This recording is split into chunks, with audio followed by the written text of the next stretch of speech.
Hello and welcome to the Total Soccer Show. My name is Daryl Grove and I'm joined by a man who, for a one-time fee of £17.8 million, he'll come on your show 6 months earlier. His name is Taylor Rockwell. Hello. Hello, but then I'll keep coming on 6 months earlier. Yes. Otherwise, I'm going to stay in Germany. Do you think only Liverpool fans will get that reference? Or anybody who's frantically reading all the transfer news. Yes. But yeah, probably just Liverpool fans. So weirdly, the most interesting transfer news to me today was not all the Alexis Sanchez stuff, because that's kind of normal. We expected a bit of a scramble for Sanchez, right? It's this Naby Keita news/rumour, which is he's already signed for Liverpool, already sort of the transfer's been approved, right, to go through next summer. But if Red Bull, apparently, RB Leipzig have said, if you give us £17.8 million... Which is 20 million euros, if you're wondering. There we go. That's how they came to that figure. Then you can have him this winter. So why is this particularly captivating for you? Because I've never heard of this happening before. I've never heard of like a pre-approved deal then being completed 6 months early for an extra fee. You know what I mean? Yeah. Have you? I mean, I can't say off the top of my head that I have, but it doesn't surprise me. It's a wrinkle in the transfer system. I mean, yes, in the sense that, but they've already agreed to a deal, so it's sort of is like, I think the idea there is that RB Leipzig are out of Europe, and so it's sort of is like, and you're probably not going to win the Bundesliga, so do you really need this guy around? So then it's an agreement that's already there. I would say it's not as surprising to me as some of the other things you see get thrown out as possible moves. Well, I think it's because I've seen transfers happen in so many ways, and it's like there's only so many stories, right? There's only so many versions of the story. But deal that's approved and then is like moved up 6 months is a new one to me, and that's why I'm interested. You can't argue with me being interested. Oh no, it was just more so I was surprised to hear you say that you found it like to be the most captivating story. Yeah, well, just because of that wrinkle. A player that's already moving to a club might move there earlier than initially expected. Well, the thing that really got me was the fact that it seemed totally worth it to me.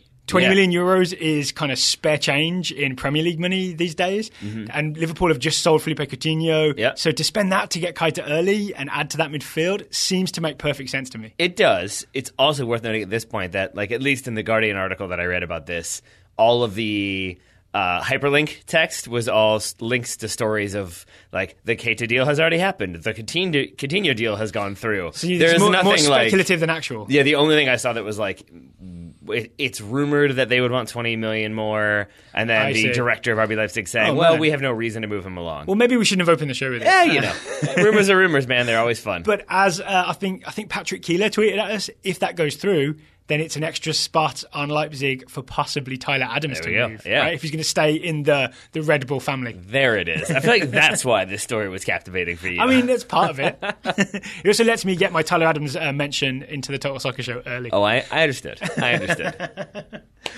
Shall we talk about another midfielder or a story related to him? Sure. We're not going to talk deep about Jonathan Gonzalez again because we've already done it on 2 shows. But there was some sort of wider angle news that came out yesterday. There was I've got to pronounce the writer's name correctly, Mike Watala interview with Brad Rothenberg for Soccer America. Side note, Soccer America really on its game the last few weeks. I've been reading a lot of them. I've reached my article limit. They've got sources. So the interviews with Brad Rothenberg, who he runs the what's it called? Is it Alianza? Yes, Alianza de Football. That's it. That's sort of a showcase for mostly Mexican American kids. Brad Rothenberg essentially said to Mike Watala that US soccer isn't showing these kids any love, and that's part of the reason why US soccer doesn't get any love back from guys like Jonathan Gonzalez. Right, and that can be taken out of context by a lot of people, which it has been, to mean like, oh, I'm sorry we didn't coddle you players, like I'm sorry we're not making everybody feel like they are 100% like always being watched by US soccer, and that's not what he's saying. I think what he's pointing out is that a lot of these players aren't identified, aren't scouted. If they are scouted, they're dismissed for very annoying reasons, like, oh, he seems a little small. And what that points to is USA doesn't play technical soccer. We're used to 6 foot blonde kids. Well, but it also... Where's Keaton Parks? But it also speaks to, we just want to hoof the ball long. We're not really worried about like playing through the middle and playing technical soccer. So it doesn't really matter what these kids can do. They're too small. So done. And then the other side of that is, from what I got from the article, I really would recommend reading the article. We'll link to it in the show notes. It was a lot about how this thing that takes place in the United States is attended more by Liga MX scouts than it is by MLS scouts or US soccer scouts. And even to the point, I don't quite understand exactly what he's saying, but Brad Rothenberg says that US soccer scouts are sort of told not to attend. Yeah. And some of them, they're there, but they're sort of trying not to be there. Like they're hiding behind bleachers, hiding behind inflatables. And US soccer has also said, like, don't promote our brand to these kids, or don't like officially recognize it. Yeah. That was confusing, right? I would guess that there is another side of the story from U.S. soccer if you were to reach out and ask them. But I don't really know what that would be, because I don't understand what the downside is there, aside from like they have a certain number of games they're allowed to scout, or they have to go to certain events first. Either way, I think either like the implication or the like not spoken part of this is that essentially it's the scouts are being told, like, no, we've got other areas, focus on the development academies. Yep. Don't worry about those kids. And frankly speaking, it seems like that message is more so, don't worry about those brown kids. That's a little bit what it is, right? And then, so here's the sort of, the part where it gets complicated is Tab Ramos is Hispanic, right? Yep. But Tab Ramos also had the quote recently when he was asked about the Jonathan Gonzalez situation of, if you feel Mexican, go play for Mexico, almost dismissing Jonathan Gonzalez's decision as sort of him not feeling American enough, which immediately kind of made me tense, made me think, oh, that doesn't feel right. That feels like the wrong thing to say. If you feel Mexican or want to root for Mexico, then play for Mexico. But if you feel American and want to fight for like the red, white, and blue, then play for America. And so what that really spoke to me was the idea that was actually like more or less a verbatim quote. That wasn't me just making that up or like being goofy. Your italics. Yes. What that made me think of is it's almost dismissing the idea that kids like Jonathan Gonzalez literally have two nationalities. Yeah. They are Mexican, American, hyphenated because he's got Mexican parents and was born in the United States. You really can feel the pull in two directions. He's like the lightsaber that Kylo Ren and Rey both try to grab. Sure. I would say I think that's like a better spin than the one that I would go with, which is I think that a lot of people are in job-saving mode is where what I feel like. Yes, okay. And we've seen a lot, like the Thomas Rongan quote about how, he's so Mexican. It's such a Mexican family. Yep. Todd Ramos saying, like, if you feel Mexican, play for Mexico. Brad Rothenberg had a response to that. Like, what he says, what does that mean? What does that even mean, right? It means like, the family worked hard to provide for their kids so that they want the best opportunity for him. Yeah, exactly. I guess that's what it means. But it just, Travis and I talked about this a little bit on the Top Drawer Soccer show, but I feel like there's already this narrative being spun of, it's always Mexican American. They're trying to Giuseppe Rossi him. What do you mean? We're trying to make it sound as if just like, he just wanted to play for them all the time anyway. Well, but even more, I'd say more damning than that is this idea that like, if you're a Mexican American, then you're a Mexican American. And it's this idea that like Mexico will always be the number one thing you want. You'll always want to play for Mexico. You'll always choose them. And so the subtext of that is, so why should U.S. soccer care? Yeah. And that's what I feel like is starting to happen, is we're starting to see, there's nothing to be done. We can't get these kids. But isn't that a self-fulfilling prophecy, right? If you just assume that and then don't show these kids any love, then eventually they'll be like, well, no one ever showed me any love. Well, yeah. I'm just going to go play for Mexico. Certainly that, but I would say it's also a way to not have to deal with a problem. It's a way, so you start losing these there's Edwin Lara, there's another big one, Efrain Alvarez. Yeah, like you start to lose these kids, and rather than maybe have to look in the mirror or do some introspection and really look at what's happening within U.S. soccer scouting, you can just say, no, they're always going to play for Mexico. And then you don't actually have to do anything. And that's kind of what I feel is happening. So I also feel like this whole Jonathan Gonzalez thing has made me, and I feel like it's made you as well, sort of maybe lit up to the fact that maybe US soccer isn't doing the best possible job of outreach to Mexican Americans or just Hispanic Americans or Latino Americans. I think what this entire situation has woken me up to is the fact that, like, the more I learn about US soccer, the more I think that they haven't really been doing anything right for a very long time. I mean that. I mean, it sounds silly because there have been so many successes, and you and I have been there for them and cheered them on and been very excited about Gold Cup victories or advancing in the World Cup or whatever else. But even in the moment was ignoring all of the, not even ignoring, but not necessarily like putting front and center the problems with the women's team, the problem with scouting, the problem with recruiting, the problem with playing on fields they shouldn't have been playing on, with men and women. Like with the women's team, for example, my thing was always, they're being treated really badly. But they won the World Cup, and I celebrate winning the World Cup. Yep. Kind of not realizing that there's a long-term effect probably of the bad stuff that's going on. Yes. You know but it feels... hurts the team in the long run, even though they're having this success right now. Yeah. But it feels a little bit like there were all of these other problems, but because the U.S. men's national team gets so much attention and like things seemed like they were up and down, but mostly okay. It's just easy to be like, oh, well, things are okay. And then once the failure to qualify happens and Jonathan Gonzalez is leaving, you're sort of forced to look at like, oh no, there are tons of problems on the men's and women's and youth sides, and there doesn't seem to be anybody really stepping up to it, and it seems like it's a lot of half measures and half statements trying to paper over some cracks. Speaking of, here's the perfect example for me, right? I honestly thought of like the one nation, one team slogan as actually being a good slogan, right? If you're trying to reach out to other people, right? If you're trying to reach out to, say, Mexican Americans. And it was also like una nación, right? It's in Spanish, right? And then I thought ussoccer.com, it's also in Spanish, right? Nope. But what we found out today is it is, but the way it's in Spanish is very representative of the lack of effort on US Soccer's part. If you discovered this, so I don't want to spoil it. You have to go to the US Soccer page. Yep. I tried like ussoccer.com/ESP. I think /Espanol takes you to some landing page. A blank front page. Yeah, basically. So you have to go to like the more section of the website. Then there's en Espanol.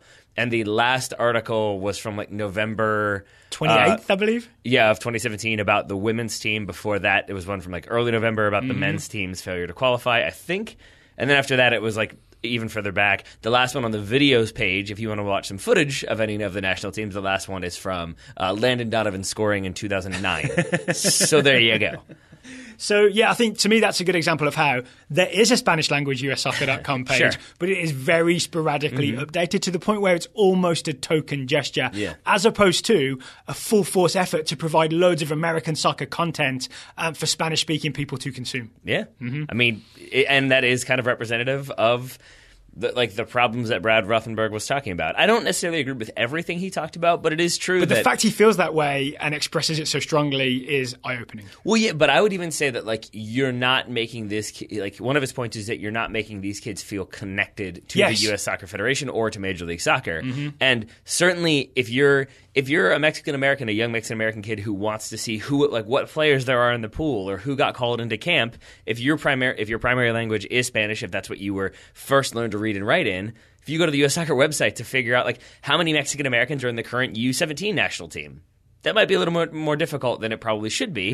And it, again, doesn't make you feel as enfranchised as if you go to the Mexican Federation site where you can learn all about young Mexican Americans or young Mexicans or young Americans or whoever who are in there playing. It automatically makes you feel more connected to one side versus the other. And then the end result is, to bring it back around to Jonathan Gonzalez, that US Soccer maybe think they've made enough effort, with Thomas Rongan going to your house and the phone call here and there.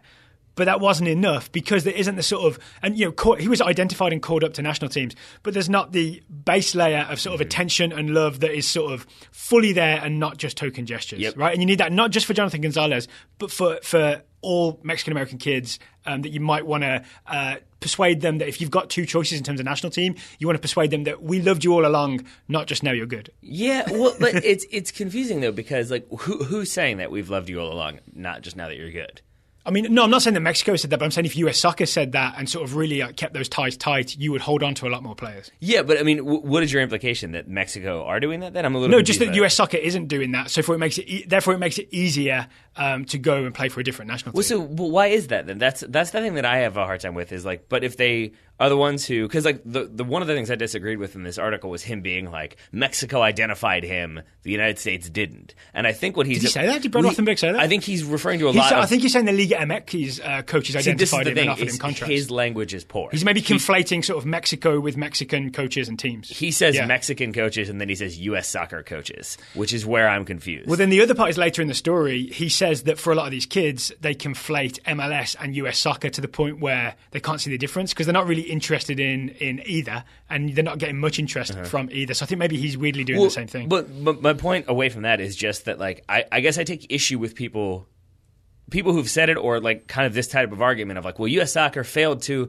identify him, failed to keep him involved. And it's like, I mean, he played for our youth teams up until April of last year. Yeah. So like, to me, it does speak more so to how you keep him involved, how you're keeping in touch. I know Thomas Rongan said, I went to his house or whatever, but like, it still makes me wonder how much of an actual personal connection there is that maybe keeps him wanting to play for the U.S. versus, oh, they're going to the World Cup and I like some of those guys, I'll go play for them instead. And then just it's also to me about how valued he is, right? So maybe if US Soccer had placed the value on Jonathan Gonzalez that, say, we have by watching him from Monterrey and getting kind of obsessed with him playing for the US men's national team, there just would have been sort of like a more of an effort to call him up in November, more of an effort to make phone calls, more of an effort to we weren't as familiar with him back then, but in May of 2017 when the U20 World Cup roster was named, even if he's the youngest kid like in and around that group, which he was, I think he was 17 maybe at the time, just to make sure you get him on that roster to prove that you are definitely part of our future and not just say,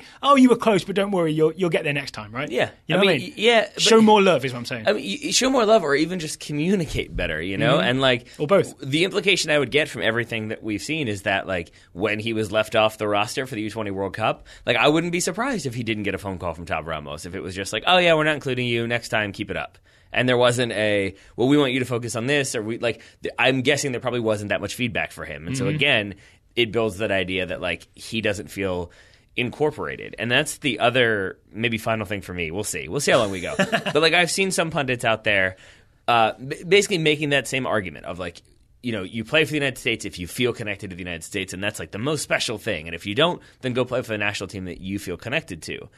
But that to me implies this idea that like that exists in a vacuum of like he was born, he's a Mexican American, he's always going to choose Mexico. I just always go back to that because to me, this is where we started. Yeah, but it's just, yes, that's true. But to me, it's like I can't say I've ever been pulled one way or the other over a national team. But with any major decision, say where I was looking at in college, you go there, you do visits, like you feel connected to one over another because of the experiences you have, because of how welcoming the person who took you in or the professor you met with. And if the other university or program or high school or whatever is like, oh yeah, we'll totally meet with you later on, just like wander around, I think we got some stuff coming up, like you're just going to be like, all right, these people have no idea what they're doing, I'm going to go to the place where I felt really welcome and it seemed like people were genuinely interested in having me on board. That's what it comes down to. And so if you want to say like recruitment shouldn't factor into where you play your national team soccer, tell that to the dual Americans who have chosen to play for the United States over Germany. I mean, debate there about how likely they were to play for Germany. But my point is simply that recruitment factors into things, even if we don't want to believe that it does. Yeah, because the thing of like feeling American is because the American Federation has shown you some love. It's like your job to make someone feel like that's where their future lies. Yeah. And so I think the final thing... I meant to talk big picture, but we've gone specifically John Gonzalez. I'm okay with it because like look at the news today about Timothy Tillman, who for the longest time we thought was lost to Germany. Now it seems like maybe there's a chance he ends up playing for the USA. But that's another one that I don't think just happens. I'm going to assume that people are in contact with him. He's got other like Americans who are playing in Bayern Munich in the Bayern Munich Academy that are probably having word. Like you have to make that person. You have to make him feel like he is a valued part of the team, of the organization, to make him consider playing for you overall. Okay, and here's the final thing then I want to get to. I think a lot of Germans felt very connected to US soccer in the past, say, 7 or so years because Jurgen Klinsmann was there to sort of, you know, be that representative and able to make that case. I would argue what US soccer needs is more Hispanic coaches. Tuca Ferretti. Well, not just necessarily the head coach, although that could be an interesting option. I'm talking about like coaches, like, you know, farther down the ranks, youth team coaches who can sort of attract these kids. Like Jonathan Gonzalez, he first chose to play for US youth national team because Hugo Perez was the coach, right? Hugo Perez from El Salvador originally, I'm pretty confident. But then he got let go by US soccer. So maybe we just need more sort of more Hispanic coaches, more Hispanic scouts to make connections to these kids and be the face of US soccer with a US soccer badge on their coat. Yeah, and to really emphasize that point, I've seen it sort of like not like by any like major outlets or anything like that, but some of the narrative I've seen has been like, well, of course he wants to play for the USA when he's being recruited by a Mexican. And it's like, well, Hugo Perez is not Mexican-American, so wrong. So, like, even to your point, like, yeah, like, I think if you get people who... Yeah, it doesn't have to be a Mexican. It just has to be someone who speaks the same language and, like, feels culturally similar maybe in terms of soccer playing style. Like, it isn't that run fast, try hard, like, very stereotypical American version. But there's also sort of that different style that people associate with, weirdly, with Spanish-speaking people. Yeah, and I would say, again, all of these things interrelate because, like, even if you want to say, like, there is that definitive American style of, like, run fast, try hard, And so then, like, you might have the argument of... Which also is what Jonathan Gonzalez does when you watch him play for Monterrey. But he run fast, try hard, and then he's very good when you get the ball. But also, like, that's an okay approach to have when, say, you're Germany, and your, like, approach that you're trying to build into the youth system works and wins World Cups when you fail to qualify out of CONCACAF. Maybe your playing style isn't the end-all, be-all of what people should be aspiring to. Okay, final thing, I promise. Does this factor now into the US soccer presidential election? I think I tweeted out the other day, like, could this Jonathan Gonzalez thing be the October surprise, which is what they talk about when there's an election in November. It's like the last big piece of news in October has an effect on the actual presidential election. So could there be like a candidate that makes some sort of has some sort of platform or promise that is like, I will do Hispanic outreach. I will reach out to Mexican-American kids. I will set up a liaison. I will hire someone to write an article a day in Spanish for ussoccer.com. I'll put a link in the top right corner that just says Spanish. You have to click more and go all the way down to the bottom to find the Spanish language page. Do you want an answer from me, or do you just want to list all the ways that I went very website focused. My answer is no, to be honest. I don't think so. Okay. I mean, I'm sorry. So do you want to answer your own question first? Before I want your answer. Because I think it's not an election. That's the thing. It's like it's not an election in the way that we think of an election. It's not the people are going to vote, and whoever the people vote for, that will be the president. Even then, that doesn't always work. But I would say that in this situation, like, we still don't fully understand how different groups who are like an organized voting bloc are going to vote. Mm-hmm. We don't understand like how flexible some of these people are, or is it always going to be, we want the status quo, we're going to vote for this candidate no matter what? Like, those are the big questions about the election anyway, right? We don't quite know how certain blocs are feeling. And so I think if we don't quite know who's necessarily going to be voting and how like the overall voting process works, then I can't really, with any level of comfort, say like, yep, it could totally throw a wrinkle into things. Yeah. I was kind of hoping that like certain state associations would be like, oh yeah, this is what we need to do. You know what I mean? They'd all get on board with it. But I guess, there's no way of knowing. Honestly, unless one of them has a rogue Twitter account that just randomly starts tweeting things. I would also not say naming that any names. The more depressing way to look at this is that it actually goes the other way.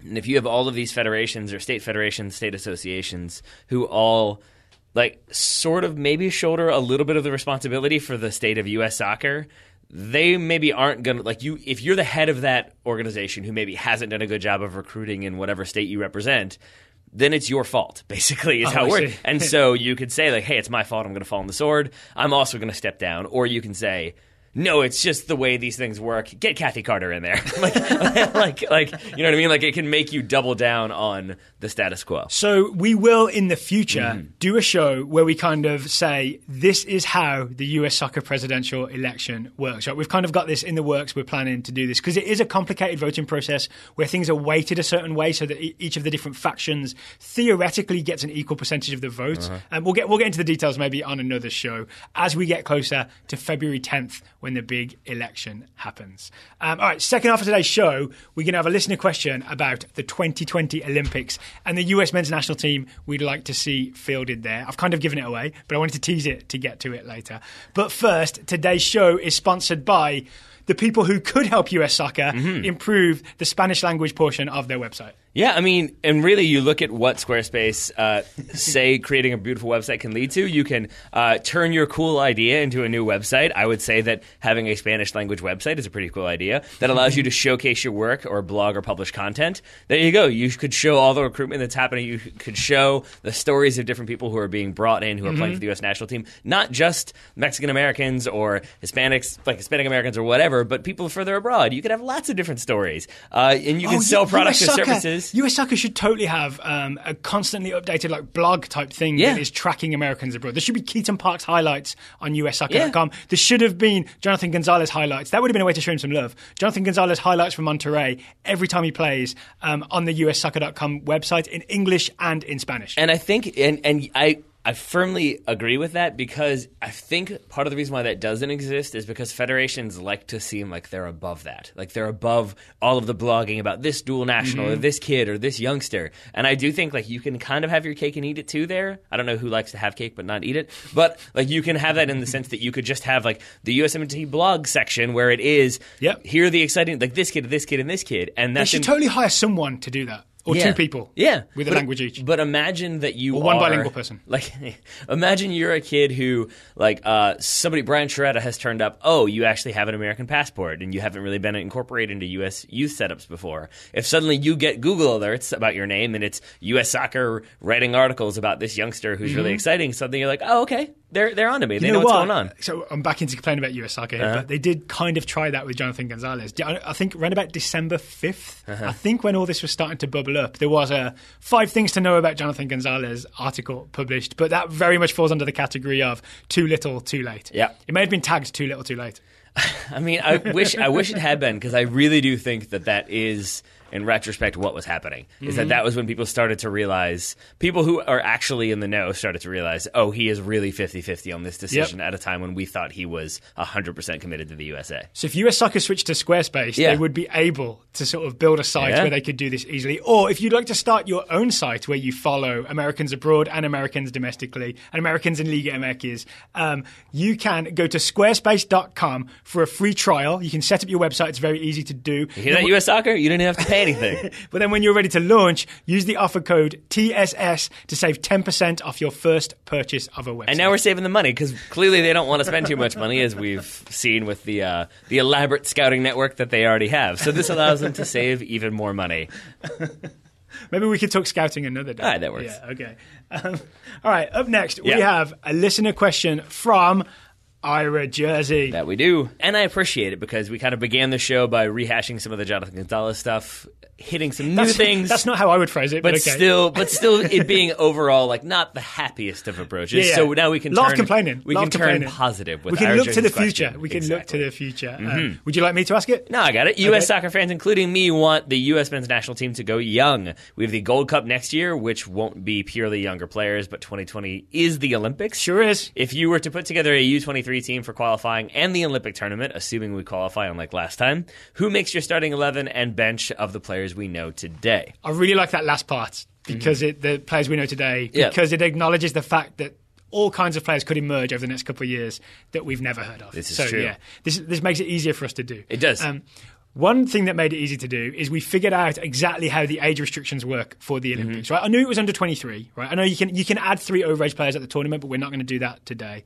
I looked into the regulations for the 2016 Olympics, and it was basically you had to be born January 1st, 1993 or later to be eligible for the 2016 Olympics. Taylor did some very clever math and found that for the 2020 Tokyo Olympics, you had to be born January 1st, 1997 or later. Yeah? I added 4. You added 4. Yeah. I really did think we had a complicated math problem. Turned out to be very, very simple. But that's the age cutoff for this roster. Correct. Okay, here's the other wrinkle, though. Yeah. There may be a 2020 Copa America Centenario. It's very possible that happens, and that would actually be the big tournament that summer, and then we wouldn't be able to field our strongest possible U23 team because we'll have another tournament probably a month or so before. Do you remember this past 2016, Neymar sat out the Copa America because he was playing in the Olympics, right? So what we're going to do is we're going to pick an actual strongest possible 2020 Olympic team, but then maybe a more realistic one, assuming certain players aren't allowed to leave their clubs because it's the Olympics and sometimes you can't, and certain players may already be playing in a tournament for the US a month previous. One other question for you, Daryl. Are we doing the 2020 Olympics, or are we doing the 2020 Olympic qualifying? I've picked a team that will be eligible for the 2020 Olympics and the qualifiers because the FIFA regulations say for both tournaments this is the cutoff date. Gotcha. Yeah. But my point is simply, in looking at it, I do think there are areas of relative vulnerability that I firmly expect that's where the overage players will come in. For example, goalkeeper. Okay. I won't be surprised if we have an overage goalkeeper. So let's start with goalkeeper. The guys that you might be thinking of, like Zach Steffen or Ethan Horvath, too old. Too old. They were born before 1997. They will not be Olympics eligible. Yep. So who does it leave us with, Taylor? It leaves us with, of the names that we have some familiarity with, you and I, it leaves us with Jonathan Klinsmann and JT Marcinkowski. Yep. Basically the U20 keepers. Pretty much. That's what we're looking at. So it looks like I'm going to say Klinsmann in goal because Klinsmann was the starter at the U20 World Cup and now he's with Hertha Berlin. He may be a somewhat experienced player by the time this rolls around. Marcinkowski was with Duke. I think now is with San Jose. Yeah, he's a HGP, homegrown player. Yeah. There we go. Yes, so those are your two options. I would say I agree with you that it will probably be young Jonathan, unless he also follows a one-time switch to play for Germany. Don't start. All right, so I'm assuming we're both going back 4 here. Yep. Okay, worth pointing out that Matt Miazga is also too old for the 2020 Olympics, so he will not be part of this. He will not. Who are your centre-backs? My centre-backs, I'm going to go with Eric Palmer-Brown. Interesting. And I think it's tough. I'm going to go Justin Glad, even though I want to say Cameron Carter-Vickers. Okay, well, I'm going to save you because I've gone Justin Glad and Cameron Carter-Vickers. Okay. How about that? And then Eric Palmer-Brown is, like, honestly, any two from he's going to be. Any two from those three, I would be very, very happy with. The reason I've gone Glad and CCV is that right now, they've both played a lot more soccer than Eric Palmer-Brown. Yeah. Eric Palmer-Brown always seems to be in the middle of a move. Right now, he's he's ready to join Man City and then go on loan. You know what I mean? Everything is sort of about to start for Eric Palmer-Brown. And yet, when he steps on the field, looks really good. Yeah. Okay. That works. So, Glad and CCV for me, EPB and Glad for you. Yep. Okay. Fullbacks. Who have you got at fullback? I like yours, by the way. Let's go right back. Right back. I'm going Matt Olasunde. I know nothing about him. I've seen very little of him. You just know that he's in the Man United. I know he's finally playing for the Man United U23s, I believe it was. I think he played this week. Yep. So that's good. But I think that's maybe also born of limited other options when it comes to right backs. Maybe Marlon Fossey is in there, but again, he's been injured long term. I had both those two as possibles. I've gone for Brooks Lennon. Okay. Based on my conversation yesterday with Matt Doyle. Okay. Did you hear this? Yes. Yes, but you don't remember. So Matt Doyle talked about how... I was also thrown because I thought yesterday was... It was actually 2 days ago. There we go. Thank you. That's what threw me. that was what the actual face was. So Matt was talking about how... Matt Herman, we're talking about Brooks Lennon? Matt Doyle's a big fan of Brooks Lennon, but essentially thinks that his skill set, because he's not that dribbly, yet he's a great technically crosser, really like hard-working defensively, that he's going to end up being a sort of overlapping right back. By the time the 2020 Olympics comes around, that may be what's happened to him. So I'm going to project Brooks Lennon at right back. So you're cheating. Okay, I got you. That's cool. Experiment. What about left back? Left back, I have gone with Anthony Robinson. That's what I've got. Who will be age eligible, so we should all be very excited. If you don't know about Anthony Robinson, he is an Everton player, currently on loan at Bolton Wanderers. He is really great going forward. He's got, I think I talked to Adam Bells about him. I said he's got the shimmy of a winger and could put in a mean cross as well. Really good left back. Yep. The other option there would be Danilo Acosta, who is in the January camp. We'll hear more about him later on. Yeah. But yeah, I think just maybe from like an excitement standpoint, I'm trying to like get myself excited about the future for the US. It is Anthony Robinson for me as well. And I I don't know how overlapping Olasunde is, but I like the idea for my team of having Robinson and Lennon both sort of joining the attack, overlapping some wingers. Sure. Moving to the midfield. Yeah. I never wanted Jonathan Gonzalez involved at all. I was totally fine with him never being in there. And I've now firmly attached myself to the Keaton Parks hype train. So I have him as my number 6. You have him as your number 6? Nemanja Matic Jr., if you will. Yeah, I originally wrote down Chris Durkin because I'm really excited about Chris Durkin. He might be... He's Nemanja Matic Jr. That's the problem, yeah. Chris Durkin might be the long-term sort of... the guy that makes us feel better about Jonathan Gonzalez, maybe, because he can play at the same position. Until you pointed out that, Keaton Parks has some resemblance to Nemanja Matic and is being apparently kind of groomed as a number 6 at Benfica. Yep. He's playing more and more minutes. He's racking up some proper first-team top division Portuguese league appearances. At least 2. No, I mean, more and more, right? Yeah. So, by the time it rolls around, he could be the number 6. So, I agree, basically. Keaton Parks. I'm also, the reason I'm focusing on him for a second is I think it's a name that a lot of people will not know. I'm going to take a shot in the dark here, and I'm going to say I think there's a chance that Keaton Parks has more minutes in the Portuguese Superliga than Chris Durkin has in Major League Soccer. 100%. Chris Durkin's never played a minute in Major League Soccer. There we go. I wasn't sure if there was any like US Open Cup or any sort of like CONCACAF Champions League games. You've been watching Durkin for the kickers, right? You know he's been in USL this whole time. And he's been at the U17 World Cup as well. He is also like a year and a half younger, but there is that as well. Whatever. 2 years younger, I think. Actually. He's 17. Chris Durkin's 17. There we go. Yeah. Everyone will know more about him when he plays all the minutes for DC United next year. Cross his fingers hard, so much they hurt. Sure. Okay, so you've gone for a number 6. Does that mean you've got 2 centre midfielders ahead? Mm-hmm. Okay, I've done the same. Tyler Adams and Weston McKennie? It has to be, right? Yeah. That is still the dream midfield. Even without Jonathan Gonzalez, we sub in Keaton Parks. Tyler Adams, Weston McKennie. It needs no explanation.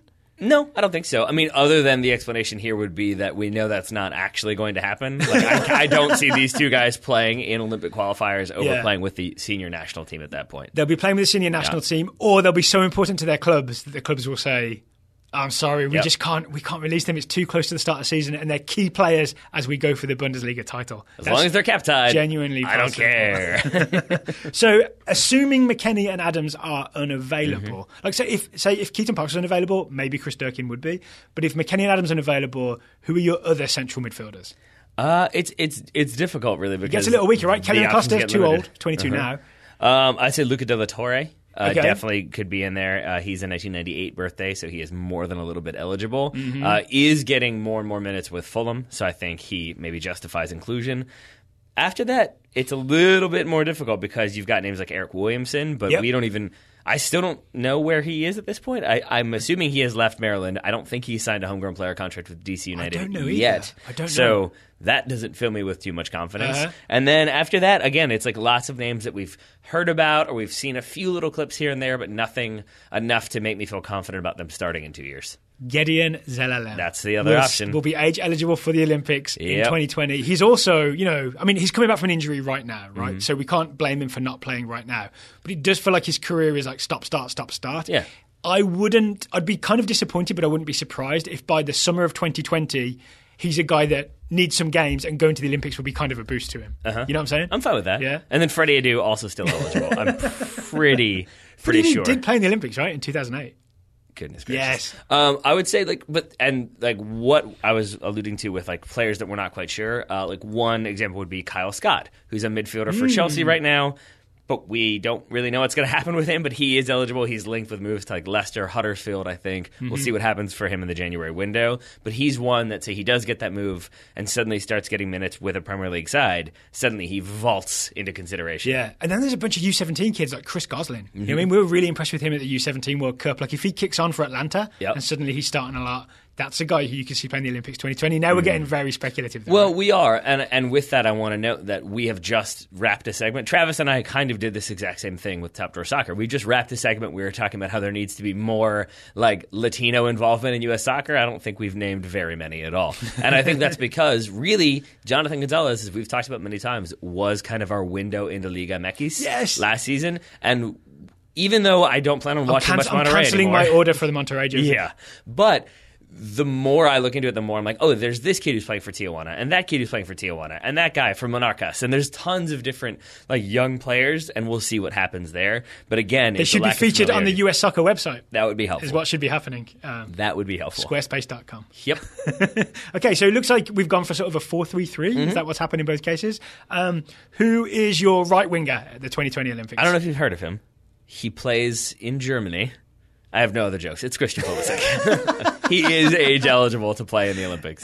He certainly is, right? But he's another one who we don't expect to be there. I don't know what you're talking about. How about, okay, assuming he's there, on the other wing, who you got for the 2020 Olympics? This one is tougher because I had an answer and it was Jonathan Amon, but I've scratched that out and written Andrew Carlton. Because we both forgot Andrew Carlton. Yeah, we're kind of hyped for Andrew Carlton. Again, it remains to be seen what happens the next couple of years, but if we're being optimistic and we want to see a young kid get some more big tournament experience, he did kind of light up the U17 World Cup in the end. Yes, he did. Andrew Carlton would be great to have on the wing. Okay, I'm also going to assume Carlton won't be in the actual senior men's national team by that point, which kind of makes sense for him. But Pulisic certainly will be. Yeah. So who's your sort of reserve winger? Paxton Pomykal. Paxton Pomykal. That's an interesting. Yeah. Let's hope FC Dallas agree and play him this year. More than a few minutes. Or release him. The other one. One or the other. Right? Yeah. Release him to play for the national team, not just outright release him. To clarify. Some other options. The aforementioned Jonathan Amon. I think mostly a left winger, but really exciting. Josh Perez is a guy that is somewhat forgotten, but he's with Fiorentina. He's down on loan at Livorno. He was on my players that we forgot to talk about list, but you've talked about him, so well done to you. And you mentioned Paxton Pomykal, another fullback, right back, Reggie Cannon. If he gets those minutes at FC Dallas, that could be a guy who is in the mix for the 2020 Olympics. I thought you were doing the Daryl Draft approach once again. I thought you were going to put Paxton Pomykal as a right back as well, because why not? A very overlapping right back. Who's your centre forward? Is it Josh Sargent? Josh Sargent, yeah. Again, for lack of like confidence in a lot of the other selections, I had Brooks Lennon as a wide forward, although you apparently have him as a right back. But I had like maybe Jeremy Ebobisse It's been a while since we said his name. Yeah. Emmanuel Asabi, Izzy Young, also all possibilities there. But Josh Sargent for me right now. One Mexican-American, Juan Pablo Torres. Yes. I've forgotten the name of his club, but he is over in Belgium right now because he was smart to sort of take a gamble on a team that was easier to get into than a bigger team. Right? Yes. Seems like a kid with either a good brain or a good agent or both. Yes. Complete side note, but somewhat related. Also worth noting, who was our man who switched? The one-time switch, could have played for the USA but didn't qualify for the World Cup, has been injured. He got injured in the Gold Cup right away. I've forgotten his name. Kenny Saif, thank you. Yeah. Moved to Anderlecht. Yes. Kind of a big deal there. Yes. Yeah. Not eligible for the 2020 Olympics. No. But I just wanted to point that one out. That like in terms of moves to like that intermediate range club, Anderlecht is a very good move for him. Excited to see that happen while we're talking about young players in Belgium. Youngish. Kenny Saif is young enough. Yeah, he's low 20s. Right? Yes. Okay, so that is our 2020 Olympics team. Primo version and then sort of light version. The real team is at the Copa America version. Yeah. But here it is. Here it is anyway. I want to rest on this a second and just say that we're not going to the World Cup. I'm really excited for the next sort of proper tournament that any sort of US team gets to go to. And with all due respect, I'm not including the Gold Cup. Like any tournament where we play teams from outside CONCACAF. How about that?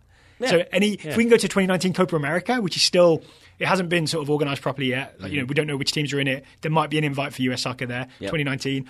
Copa America Centenario, US might host it. We could have that here in 2020. And then this Olympics, I'm just realised, as I say this out loud, the big thing will be to qualify for the Olympics, right?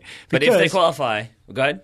We haven't done it in a while. That's we true. did not qualify for the 2012 or 2016 Olympics. Yeah. And there have been no repercussions. Exactly. I think Jeff Rutter in his Howler article said the warning signs were there, right? The warning signs were there with this lack of Olympic qualification. So qualifying for the 2020 Olympics would be sort of the first sort of getting back on track for qualifying for future World Cups, right? Yes. Sorry. One of the wheels back on track. I just do you remember the Simpsons episode where they have the pig roast? I think it's when Lisa becomes a vegetarian and the pig keeps getting away and Homer keeps feeling it's just a little airborne. It's still good. It's still good. It's just a little slimy. It's that's what I feel like. Is that a Simpsons movie? Oh, that might be. Yeah. I don't know. But I thought that was the Paul McCartney episode. Oh, yeah. Who You're knows right, these things? Let's go. But that's what I feel like. Spider Pig was very much alive, right? Spider Pig does whatever a spider pig. Can he swing from a thread? No, he can't. He's a pig. But it does feel like U.S. soccer for years has been doing that. Like, we didn't qualify for the Olympics. We're still good. We're still good. We didn't qualify for the Olympics again. We're still good. We're still good. No Confederations Cup. That's fine. Like, whatever. Rapidly falling behind Mexico. Yeah. It's okay. Don't worry about it. And now the pig is inedible. We have new jerseys. Please buy them. They're $150. You can wear them to see the USA play for $150. Well, thank you to Ira for that question and that projection into the future. More listeners' questions to come in the very near future. Would say if you sign up to support the Total Soccer Show at totalsoccershow.com/join, if you sign up at $10 a month or more, we guarantee to answer one of your questions per month on the Total Soccer Show. But also worth noting, we don't only answer the $10 a month questions. We mix them in with the freely chosen questions. Yeah, sure. The light questions as well? Yeah. I'm just going to keep that one going. The free questions. Yes.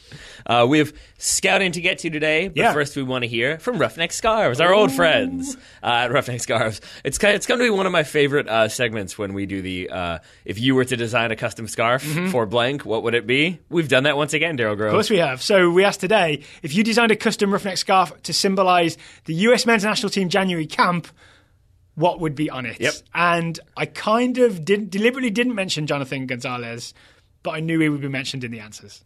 Yeah. And was he in every single answer? He was. Yeah. So if you haven't heard of Roughneck Scarves before, they are the official providers of scarves for US Soccer, Major League Soccer, USL, NCAA, and all kinds of other teams. They have other team scarves available at the roughneckscarves.com shop. I wish... I understand what you were doing there, but I wish that when you said they're the official provider, that they were also the official provider for all kinds of other teams. That would have been great. Anyway, so as you said, we ask if you were to design a scarf to symbolize the USMNT January camp, what would be on it? David Adam, two first names, says it would look like most USMNT scarves, but a significant hole would appear if you don't take care of it. Don't know what that could possibly be in reference nope. to. Ryan Altenbach said, all the US men's national team call-ups as the Justice League superheroes on one side, or Jonah Gonzalez joins Giuseppe Rossi dressed as supervillains on the other side. Dun, dun, dun. Jersey Jonathan, play your kids on one side, cap your dual nationals on the other. I actually want that scarf. I really want that scarf. Alex Rendon says it would have the "This is fine, dog" in a burning room. That's kind of the it's still good, it's still good. It's funny. It's funny as the tears roll down my face. Tosser of coin. On one side, the new lads working out with 2022 on it. On the flip side, Josie and Bradley getting snuggled on a couch together in front of the TV with the MLS trophy between them. I love that for just the image of them on the couch together with that big MLS cup between them, and they're sort of watching Stranger Things or something. I feel like playing FIFA, but yeah, I'm with you. I'm with you otherwise. Final one that we chose, Kyle. I wanted to highlight this one because it was one that actually related to the January camp. Yeah. Right? Kyle said he would design a post-Christmas DC United themed scarf that says, "Harks, the Herald Angels sing." Hooray! Like Ian Harks. Oh, I got it. Did you though? Oh, I got it. Well, thank you to everybody for sending their responses. Anytime that you can call a guy who irregularly played for one of the worst teams in Major League Soccer, you got to get him in there. That's going to get everybody back on board. It was a 30-man roster. Sure. All right, so you can get 20% off any scarf at roughneckscarves.com if you use the discount code Total Soccer Show, all one word. Total Soccer Show for 20% off at roughneckscarves.com. Mm-hmm. Thank you to Roughneck for sponsoring today's show. Final segment, Daryl Grove. We've got many scouts to get to. Will your voice make it through? We'll see. It's just breaking because I know what leads. Luis Mitchell Jr. scouting Jonathan Gonzalez, 18-year-old Mexican midfielder from Monterrey. Jonathan Gonzalez doesn't love us anymore, and he has formally confirmed he will be filing a one-time switch to join our rivals Old Tree. The pain is still stinging as a huge U.S. supporter, but if anything, it will add a little more to our rivalry with the Mexican national team. I can't wait. ... says Luis. I would have gone ... but okay. But there's 4 dots. That's what I'm saying. Sorry. Yeah. Maybe one of them was a period? I would have gone read more carefully, sir. Alex Warren is scouting Eddie Nketiah, the 18-year-old English forward for Arsenal. Alex says that Eddie Nketiah came on in the 65th minute of Arsenal's 4-2 loss at Nottingham Forest in the third round of the FA Cup. I watched this happen. He got through on goal once, but had his shot saved. And outside of that, Arsenal struggled to get anything going in the attack for the remainder of the game. This loss is not just embarrassing for the Gunners, but it takes away future games for youngsters like Nketiah to get valuable minutes with the first team. But if you haven't been following, it also did mean that Eric Lehigh got a dog. So that's good. Yes, and he named it Gunner, right? He sure did. Our Jersey scouting Ashley Sanchez, 18-year-old American attacker for UCLA. Ashley got plenty of accolades for her work in 2017. She was selected to Top Drawer Soccer's Best 11 third team, as well as the first team All-West Region and All-Pac-12 selection, named the Pac-12 All-Freshman team, and set a new UCLA record with 12 assists. Freshman record, excuse me. In addition, she was selected by coach Jitka Kimkova, I think. Sounds right. For the U20 CONCACAF Championships to be held in Trinidad and Tobago from January 18th through the 28th. Let's hope they can do in Trinidad and Tobago what the senior men could not. Oh, Chris Davey is scouting Eric Aguirre, or Eric Aguirre, the 20-year-old Mexican left winger for Pachuca. Chris says Eric started at left wing in the first match of the Clausura season as Pachuca faced Pumas. He came off in the 70th minute with Pachuca up 2-1, and his team went on to lose 3-2. In his time on the pitch, Aguirre provided some dangerous crosses, showcased some nice skills, but he probably needs to work on his finishing as he missed a couple good chances. Oh, and in case you're wondering, Omar Gonzalez was definitely at fault for one of the goals. Apparently he passed it straight to the opposition attacker. Good job there. Should we trade Gonzalez? Sure. Ben Tondera scouting Mason Holgate, 21-year-old English center back for Everton. Holgate has had a rough couple of days. He gave up a penalty in the 2-1 defeat to Liverpool in the FA Cup final on Friday. In the 39th minute, Holgate shoved Roberto Firmino out of bounds and responded with some choice words. The FA is investigating the incident after claims of racist comments directed at Holgate. Due to some of the backlash Holgate has received, he deleted his Twitter account. That's also in response to the alleged homophobic tweets that he wrote like 5 years ago. Yeah, when he really was a kid, right? Yeah. Not that makes it okay, but it does mean you maybe shouldn't prosecute an adult for what they did as a kid, maybe? I'm already sort of on the I don't like Mason Holgate bandwagon. Is that right? And when I saw that headline, I was like, see? He's got to grow up. It was reported very salaciously, right? Yes, yeah. And then it was like when he was 14 or 15, which, again, yes, doesn't make it better, but it doesn't make it like he wrote them right now in the midst of all of this scandal. Ryland Arnold is scouting Ben Woodburn. I've seen a lot of rumours about him as well. 18-year-old Welsh attacker for Liverpool. Ryland says Mr. Woodburn hasn't seen much action for the Liverpool senior team this season, but that could change now that Coutinho has moved to Barcelona. It was rumoured, Taylor's shaking his head, it was rumoured that Woodburn would be going to Sunderland for the remainder of the season, with manager Chris Coleman, former Wales coach, intent on bringing him in. However, Klopp has now put any potential loans for attacking players on hold. Kirsten Mladinha scouting Breel Mbolo, 20-year-old Swizz is what I've written. Swiss forward for Schalke. He also produces with Swizz Beats. Mbolo came off the bench and had a composed finish for Schalke's second goal and a 2-1 win in a winter break friendly against Genk.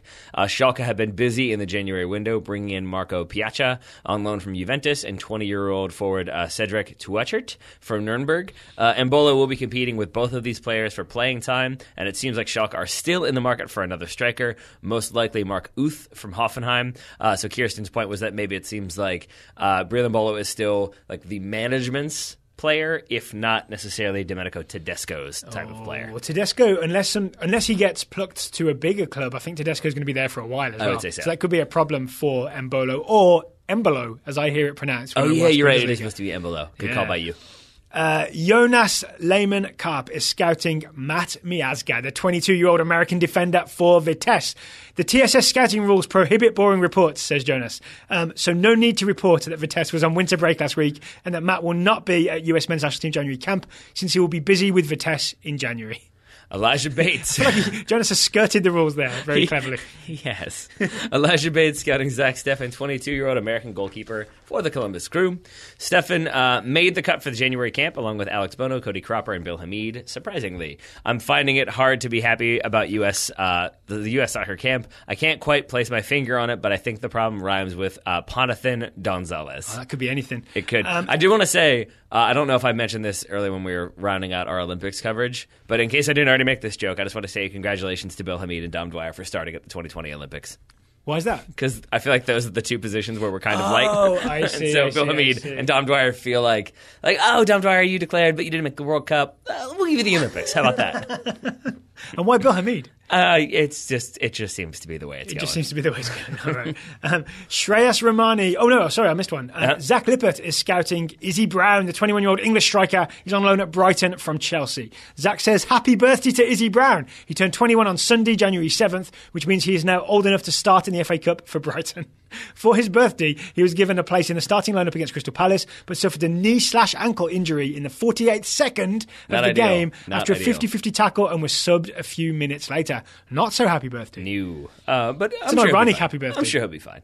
I did enjoy Zach said maybe 21st birthdays aren't as exciting in England, and I guess they wouldn't be because that doesn't really mean anything. No, I mean in terms of like what you're legally allowed to do, no, but it still represents some weird like adulthood thing. I see. Yeah.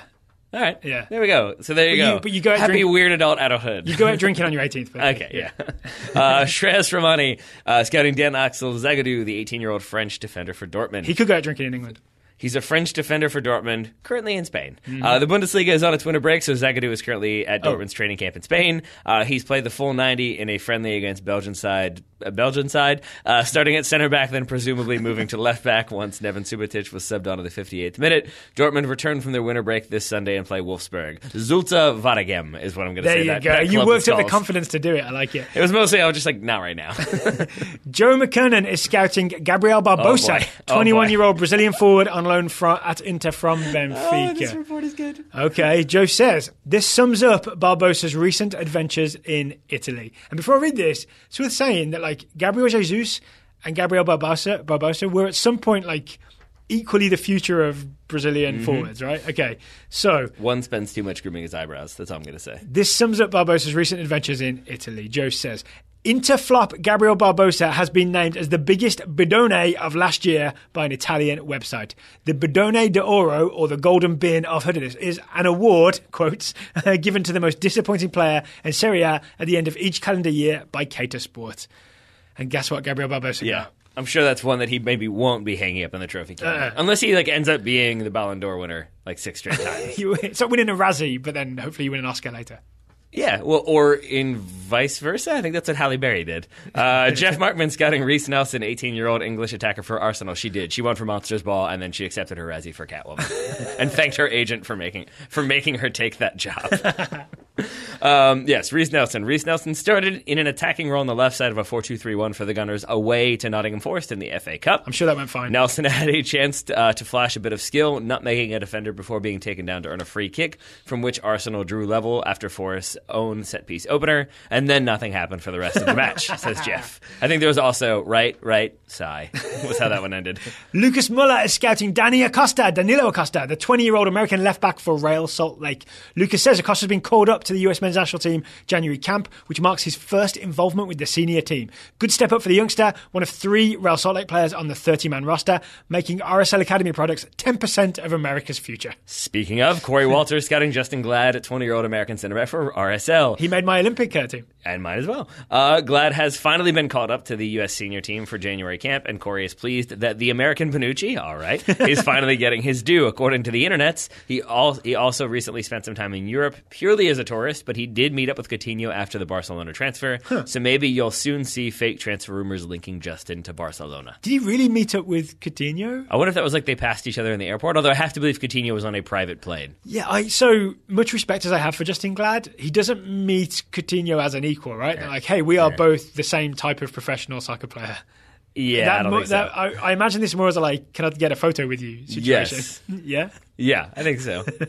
Maybe one day we'll see. I feel like that's like Leslie Knope meeting Barack Obama. It sort of is like I'm on the Pawnee City Council. Like, sure you are. Maybe one day we'll see Justin Glad shut down Felipe Coutinho in a Champions League game. I mean, almost and he'll be certainly. like, do you remember when I stopped you for a photo that time? And Coutinho will say no. Richie Garcia is scouting Emerson Hyndamn, the 21-year-old American midfielder for AFC Bournemouth. Richie, update. Emerson told the Daily Echo that he didn't score an own goal and that the deflected shot actually went off teammate Connor Mahoney. I wondered this at the time because they both have similar numbers, right? Richie went back and watched the extended highlights and says that it does appear that the ball deflects off Mahoney. Meanwhile, with Gonzalez declaring from Mexico, there are more midfield spots for Emerson.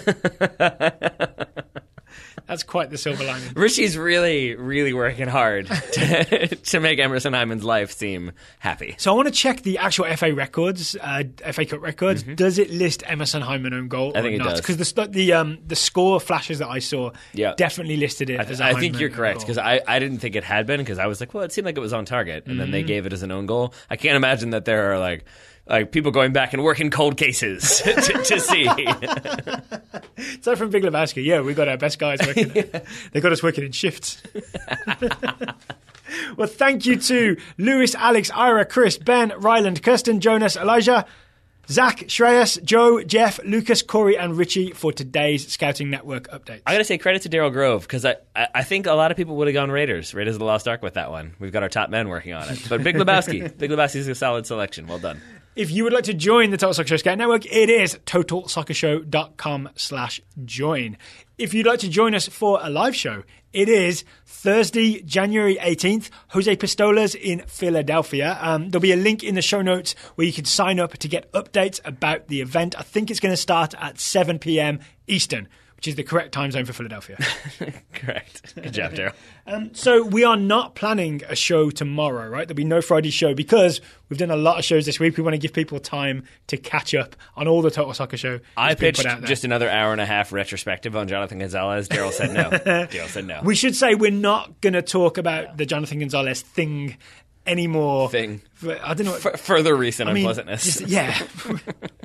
At least, unless there's any sort of major big news comes out, I really feel like we've kind of tried to cover every possible angle here, including, today, I want to call today kind of the full-on outrage and sort of US soccer do better with Mexican Americans. Yep.